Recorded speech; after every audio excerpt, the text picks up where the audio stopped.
민수기 23장, 24장, 그리고 25장을 함께 읽도록 하겠습니다. 발람이 말했습니다.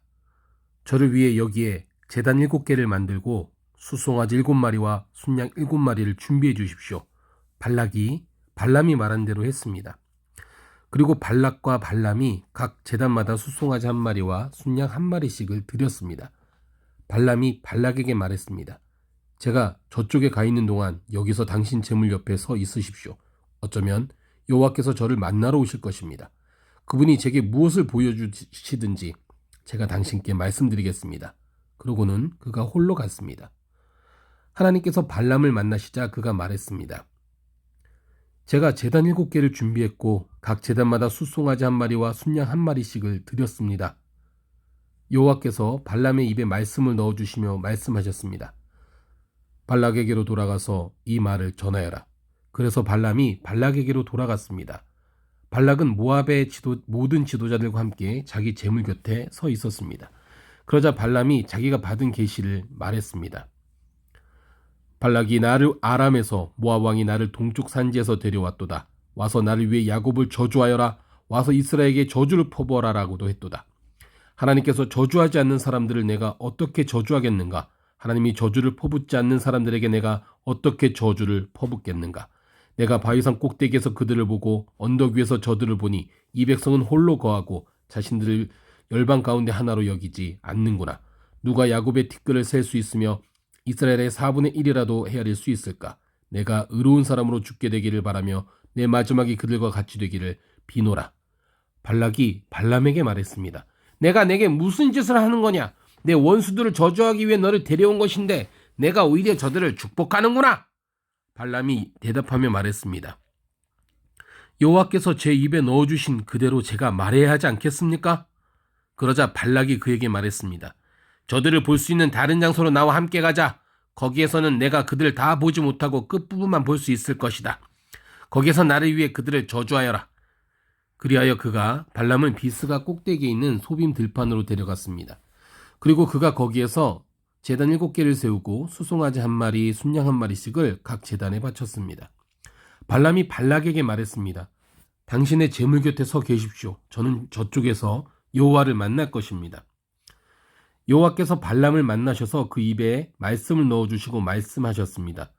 발락에게 돌아가 그에게 이 말을 전하여라. 그리하여 발람이 발락에게로 갔습니다.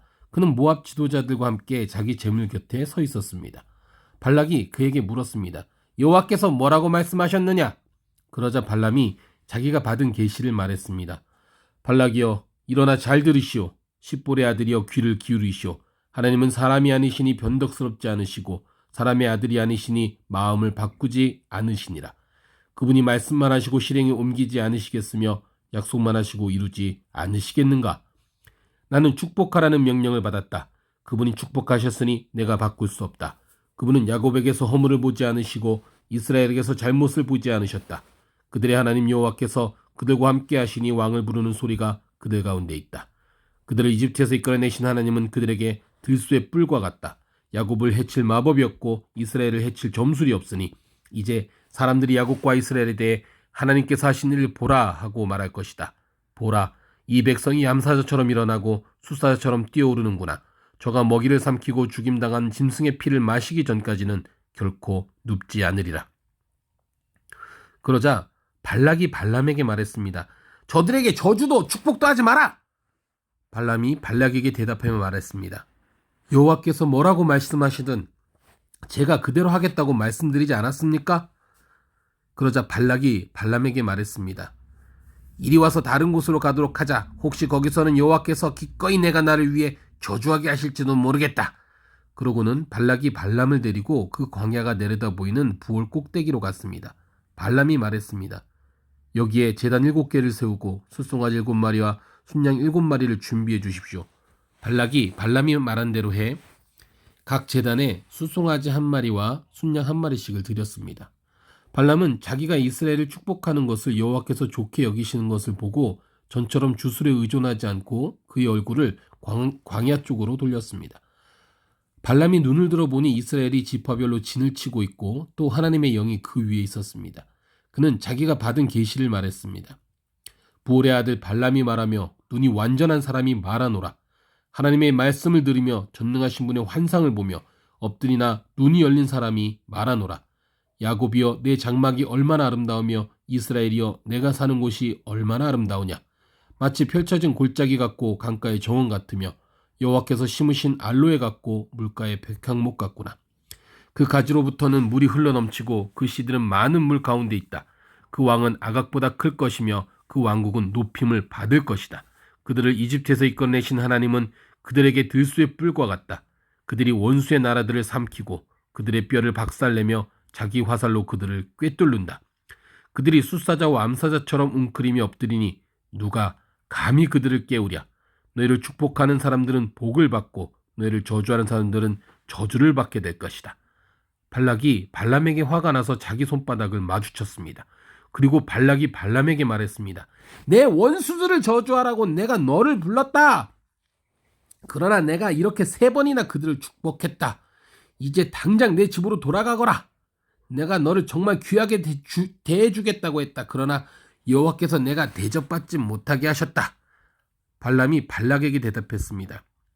제가 당신이 보낸 사람들에게 분명히 이렇게 말하지 않았습니까? 발락이 은과 금으로 가득 찬 자기 집을 내게 준다 해도 나는 좋든 나쁘든 여호와께서 말씀하신 것에 어긋나는 것은 말할 수 없습니다. 라고 말입니다. 이제 저는 제 백성에게로 돌아갑니다. 그러나 이 백성이 장차 당신의 백성에게 어떻게 할지에 대해서 당신께 조언을 드리도록 하겠습니다. 그러고 나서 그는 자기가 받은 계시를 말했습니다. 부올의 아들 발람이 말하며 눈이 완전한 사람이 말하노라. 하나님의 말씀을 들으며 지극히 높으신 분에 대한 지식이 있으며 전능하신 분의 환상을 보며 엎드리나 눈이 열린 사람이 말하노라. 내가 그를 보지만 지금은 아니다. 내가 그를 바라보지만 가깝지 않다. 한 별이 야곱에게서 나오며 한 규가 이스라엘에게서 일어날 것이다. 그가 모압의 이마를 깨뜨리며 셋의 모든 아들들의 해골을 깨뜨릴 것이다. 에돔이 정복당하고 원수 세일이 정복당하겠지만 이스라엘은 힘을 떨칠 것이다. 한 통치자가 야곱에게서 나와 그 성에 살아남은 사람들을 멸망시킬 것이다. 그리고 발람이 아말렉을 보고 자기가 받은 계시를 말했습니다. 아말렉은 민족들 가운데 최고지만 결국에는 완전히 멸망당할 것이다. 그리고 그가 갠 족속을 보고 자기가 받은 계시를 말했습니다. 내가 사는 곳이 안전하니 이는 내 둥지가 바위 위에 있음이라. 그러나 가인이 완전히 멸망하리니 아시리아가 너를 사로잡을 때로다. 그리고 그는 자기가 받은 계시를 말했습니다. 아, 하나님이 이렇게 하실 때 누가 살아남을 수 있겠는가? 배들이 키프로스 해변으로부터 올 것이다. 그들이 아시리아를 짓누르고 에벨을 짓누를 것이다. 그러나 그들 또한 영원히 멸망당할 것이다. 그러고 나서 발람이 일어나 자기 집으로 돌아갔으며 발락 역시 자기 길을 갔습니다. 이스라엘이 시딤에 머물러 있을 때 백성들이 모압 여인들과 음란한 짓을 저지르기 시작했습니다. 그 여인들이 자기 신들에게 드리는 희생제사에 이스라엘 백성들을 초청했습니다.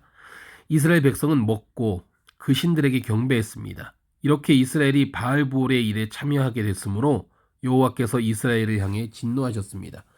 여호와께서 모세에게 말씀하셨습니다. 이 백성들의 지도자들을 모두 데려다가 여호와 앞에서 대낮에 그들을 죽여라. 그렇게 해야 여호와의 무서운 진노가 이스라엘에게서 떠날 것이다. 그러자 모세가 이스라엘의 재판관들에게 말했습니다.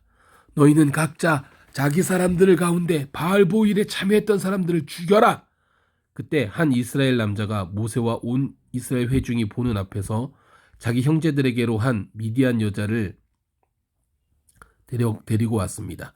마침 회중은 회막 입구에서 울고 있었습니다. 제사장 아론의 손자이며 엘르아살의 아들인 비느하스가 이것을 보고 회중 가운데 일어나 손에 창을 들었습니다. 그리고 그 이스라엘 남자를 쫓아가 그의 방까지 들어갔습니다. 그는 그들 2사람 곧 그 이스라엘 남자와 그 여자를 그녀의 배가 뚫리기까지 찔렀습니다.